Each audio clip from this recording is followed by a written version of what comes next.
Guys स्वागत छ तपाईलाई तो चलिए शुरू करते हैं न्यू ब्लगमा है।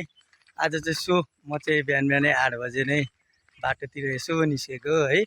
बाटोतिर अब ट्र्याक्टर लाएर मान्छेले जोत्न थालिसकेछन् ब्याडस्याड बात तो सही है राखेर है। अब ब्याडस्याड राखे अब असार लागे जस्तो छ गाउँमा। हिलो उस्तै अब यो बाटो खाल्टो उस्तै छ है यताको बाटो। योचोटि अब बाढीमा यहाँ गाडी नै कुद्न स्कुलको बसहरू नै गाह्रो हुन्छ है, किनकि अब खाल्टै खाल्टो छ बाटो बनाउने। अब कार्य खोइ हुँदैन।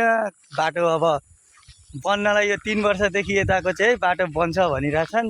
खुर्किन चाहिँ खुर्किरहन्छन् वर्षमा बजेट परेपछि, अनि झारसार खुर्क्यो मान्छेको दाल मास्थ्यो।